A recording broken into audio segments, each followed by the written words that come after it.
흥청망청 소비하는 남편을 어떻게 대해야 할까요? 2023년 6월 3일 방콕 정토불교대학 증문즉설 청춘 톡톡 한국 도착. 안녕하세요. 어젯밤 11시 30분에 파키스탄 카라치 공항을 출발한 스님은 비행기 안에서 잠을 잔 후 오전 6시 20분에 태국 방콕 수완나품 공항에 도착했습니다. 오늘은 방콕에서 생방송을 2번 하는 날입니다. 스님은 공항을 나와 곧장 방송을 하기 위해 마련된 숙소로 이동했습니다. 황소연 보살님이 공항에서 맞이해 주었고 준비해준 음식으로 간단히 요기를 한 후 원고 교정부터 했습니다. 그리고 방콕 시간으로 오전 8시, 한국 시간으로 오전 10시에 정토불교대학 학생들을 위해 증문즉설 생방송을 시작했습니다. 먼저 스님이 인사말을 했습니다. 저는 지금 태국의 방콕에서 방을 하나 빌려 여러분과 대화를 나누고 있습니다. 3일 전에 서울을 출발해서 태국을 거쳐 중동의 카타르 도하를 지나 파키스탄 카라치에 도착했습니다. 꼬박 34시간이 걸렸습니다. 할인 비행기를 타고 두 곳을 경유하다 보니까 긴 여행이었습니다. 첫째 날은 파키스탄에서 홍수 피해를 입은 주민들을 위해 샘플로 지은 집을 점검하는 일을 했고요. 둘째 날은 수재민들 1000가구에 식량을 나눠준 후 깨끗한 식수를 제공하기 위해서 200개 핸드펌프를 설치했는데 그 현장을 점검하고 주민들의 의견을 청취했습니다. 그리고 다시 밤 비행기를 타고 방콕에 도착했고 오늘 저녁에 한국에 들어가게 됩니다. 계속 비행기에서만 잠을 자는 일정이었습니다. 방콕은 중간 경유지인데 비행기를 갈아타기 위해 기다리는 시간에 공항에서 나와 불교 대학생 여러분들과 이렇게 대화를 나누고 있습니다. 불교대학 학생들은 지난 4월에 입학한 후 실천적 불교사상 과목에 대한 공부를 마쳤습니다. 다음 주부터는 부처님의 일생 과목을 공부하게 되는데요. 스님은 왜 부처님의 일생을 공부해야 하는지 그 목적을 이야기해 주었습니다. 지금부터 2600년 전에 인도 대륙의 히말라야 상기슬계 카필라마스투라는 조그마한 나라가 있었습니다. 그 나라에서 왕자로 태어난 고타마 시다르타는 출가하여 왜 사람은 괴로울 수밖에 없는가 하고 탐구해서 괴로움이 없는 열반의 경지에 도달했습니다. 그리고 많은 사람들이 그 길에 이르도록 안내했습니다. 그 가르침을 모아놓은 것이 바로 불교 경전입니다. 오늘날 우리도 그 가르침을 따르면 괴로움 없이 살아갈 수 있습니다. 그래서 우리는 그분의 삶에 대해서 공부를 해볼 필요가 있습니다. 그분은 왕자로 태어났지만 왕위를 버리고 왜 사람은 괴로울 수밖에 없는가 하는 주제에 대해 깊이 탐구했습니다. 그분은 깨달음을 얻고 괴로움이 없는 사람이 된 뒤에도 부와 권력을 추구하지 않았습니다. 그분은 빈비시라 왕이 본인에게 더 큰 나라를 주겠다는 제안을 했을 때도 이렇게 말했습니다. 어떤 사람이 자기 입 안에 있는 가래를 뱉었습니다.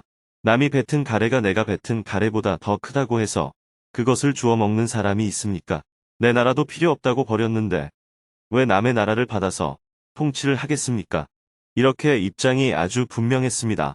오늘날 한국 사회처럼 선진사회라고 말하는 곳에 사는 사람들은 옛날 왕의 생활에 부럽지 않은 생활을 하고 있습니다.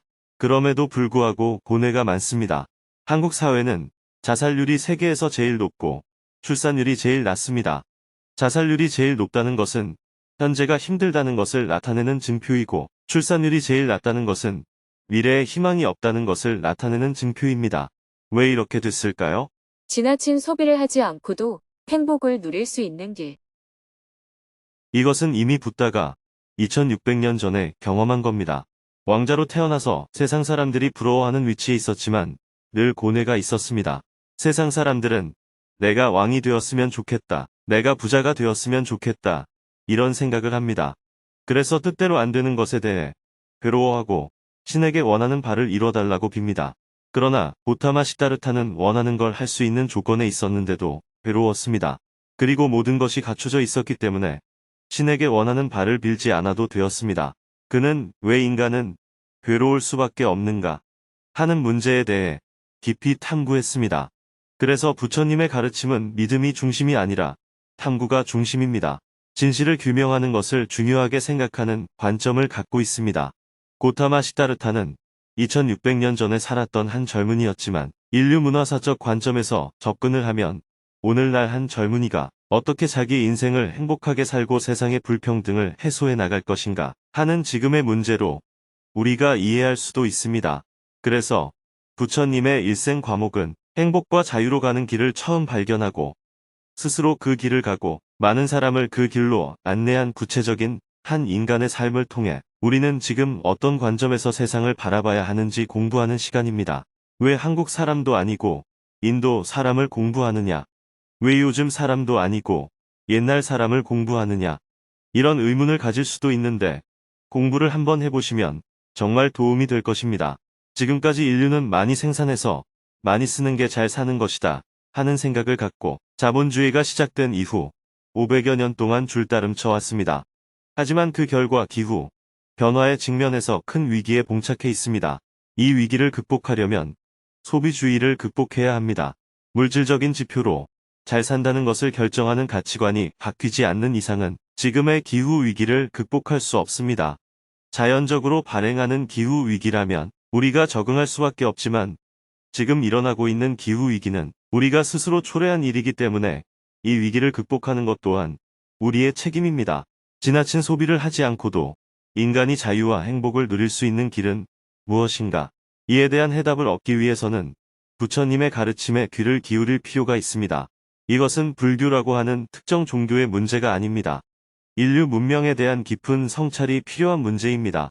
그런 취지에서 우리가 불교 대학을 운영하는 것이지 불교 신자를 많이 만들기 위해 불교 대학을 운영하는 것이 아닙니다. 이어서 질문을 받았습니다.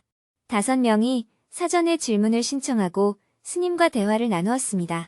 그중 한 명은 5계를 지키지 않는 주변 사람들을 어떻게 대해야 하는지 답답한 마음을 이야기했습니다. 흥청망청 소비하는 남편을 어떻게 대해야 할까요? 5계를 지키지 않는 주변 사람들에 대해 어떻게 해야 하나요? 수행은 상대방에게 강요할 수 없다고 하셨습니다. 나는 내 밥을 남기지 않고 다 먹었으니 집에서 매일 엄청난 음식물 쓰레기가 나오든 말든 나 홀로 수행을 해야 하는 것인지 아직 방향을 잡지 못하겠습니다.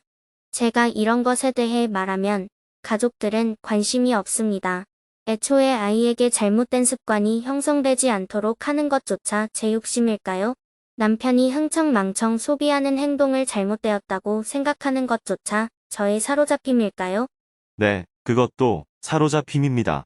아끼는 것은 옳고 펑펑 쓰자는 것은 틀렸다. 이렇게 단정적으로 말해서는 안 됩니다. 이 세상에는 아끼자는 사람도 있고 펑펑 쓰자는 사람도 있습니다. 그렇기 때문에 서로 다르다 이렇게 인정해야 됩니다. 혼자 살아야 깨달을 수 있다. 이렇게 생각하는 사람은 스님처럼 혼자 살면 되고 둘이 살아도 깨달을 수 있다. 이렇게 생각하는 사람은 결혼해서 살면 됩니다. 어떤 것이 옳고 어떤 것이 그른 게 아니고 서로 다를 뿐입니다. 다만 나는 그 중에 무엇을 선택할 것인가의 문제입니다. 제가 여러분에게 나는 스님이 되었으니 잘 사는 것이고 여러분들은 결혼을 했으니까 못 사는 것입니다. 이런 말을 절대로 안 하잖아요. 어떤 인생의 길을 선택하든 그건 각자의 자유입니다. 그러나 내 자유가 남의 자유를 침해해서는 안 됩니다. 내 이익이 남의 이익을 침해해서도 안 됩니다. 자제하지 못하고 남의 이익을 침해하게 되면 갈등이 생깁니다. 그래서 5가지 계율인 5계가 나온 것입니다. 첫째, 내가 어떻게 살든 그건 내 자유지만 남의 생존을 위협해서는 안 됩니다. 즉, 남을 죽이거나 때려서는 안 됩니다. 둘째, 내가 이익을 추구하는 것은 자유이지만 남에게 손해를 끼쳐서는 안 됩니다. 즉, 남의 물건을 뺏거나 훔쳐서는 안 됩니다. 셋째, 내가 어떤 즐거움을 누리든 그건 내 자유이지만 타인에게 고통을 주어서는 안 됩니다. 즉, 성추행이나 성폭행은 절대로 해서는 안 됩니다. 넷째, 내가 무슨 말을 하든 그건 내 자유이지만 말로 남을 괴롭히거나 손해를 끼쳐서는 안 됩니다. 즉, 욕설을 하거나 사기를 쳐서는 안 됩니다. 다섯째, 내가 무엇을 먹든 그건 내 자유이지만 먹고 취해서 다른 사람을 괴롭혀서는 안 됩니다.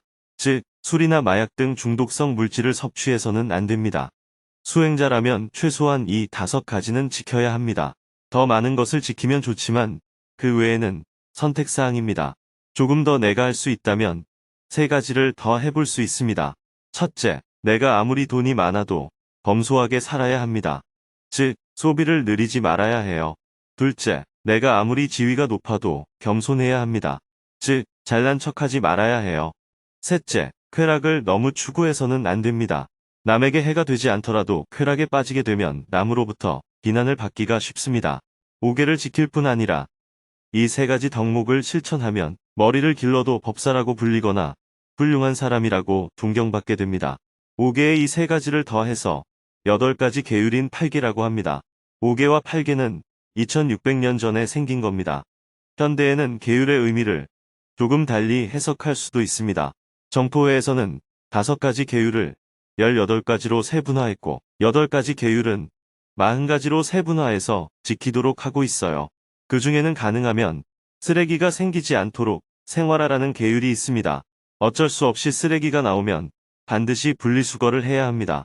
질문자는 불교 대학을 다니고 있으니까 그런 계율을 지키겠다는 생각을 하겠지만 남편은 불교 대학을 안 다니잖아요. 그러니 자신의 관점에서 당신들이 잘못했다 하고 말하는 것은 옳지 않습니다. 남에게 요구하지 말고 나만 잘하면 돼요. 그들은 펑펑 쓰더라도 나는 검소하게 생활하면 됩니다. 실컷 아껴놓으니 쟤네들이 다 쓰네 이렇게 생각하면 안 돼요.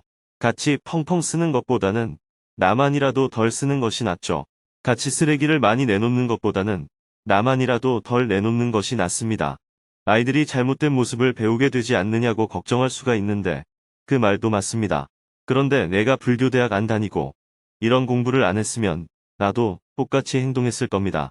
아이들이 처음에는 아빠를 따라하는 것 같겠지만 시간이 지나면 엄마가 아이들에게 영향을 제일 많이 줍니다. 그러니 우선 나부터 계율을 잘 실천해 나가면 돼요. 짜증내고 싸우기보다는 나부터 실천을 해보는 겁니다. 어느 정도 시간이 지난 후에 가끔 남편에게도 이러면 어떻겠어요? 하고 부드럽게 의견을 한번 개진해 보면 돼요. 남편이 오케이 하면 다행이고 안 돼 하면 알았어 하고 내버려 두세요. 또 시간이 얼마 지난 후에 이렇게 하면 어떻겠어요? 하고 제안을 해보세요. 그때 오케이 하면 다행이고 안 하겠다고 하면 그래, 알았어요 하면 됩니다. 이렇게 꾸준히 시도를 해보면 되지 그것 때문에 화내거나 짜증내거나 틀렸다고 말하면 안 돼요. 그들은 범죄인이 아니고 그냥 보통 사람입니다. 세상 사람들이 다 그렇게 살잖아요. 스님의 증문즉설 내용 중에 재미있는 걸 메시지로 보내주면서 그들의 시각을 조금씩 호의적으로 바꾸어 나가면 됩니다. 그러다 보면 남편부터 먼저 질문자를 따라할 수도 있겠죠. 안 그런다고 화내고 짜증내면 절대로 안 따라합니다. 왜냐하면 따라하면 질문자한테 졌다고 생각하기 때문입니다. 안 지려고 끝까지 일부러 어깃장을 놓을 수도 있어요. 그래서 항상 시간을 두고 나부터 실천해서 모범이 되어 주어야 합니다. 그런 후에 부드럽게 권유하는 과정을 거치면 좋겠습니다. 어떻게 생각해요?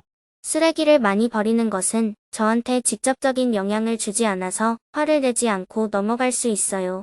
하지만 사람들이 지키지 않은 5개가 저한테 직접적으로 피해를 준다면 어떻게 해야 할까요? 저한테 욕을 한다거나 저를 때린다거나 성추행을 하는 사람들이 있으면 저는 어떻게 대처해야 하나요? 때리면 고소를 해야지요. 폭력은 5개를 넘어서서 법률적으로 범죄에 해당합니다. 성추행도 범죄에 해당합니다. 욕설도 지나치면 인권침해에 해당하는 범죄가 됩니다. 그런 경우에는 한번 자제할 것을 요청하고 그래도 안 되면 고소를 해야지요. 그런 행위는 법에 저촉됩니다. 예전에는 자기 아들이라고 마음대로 때리고 자기 아내라고 마음대로 때리는 사람들이 있었는데 지금은 모두 가정폭력 범죄에 들어갑니다.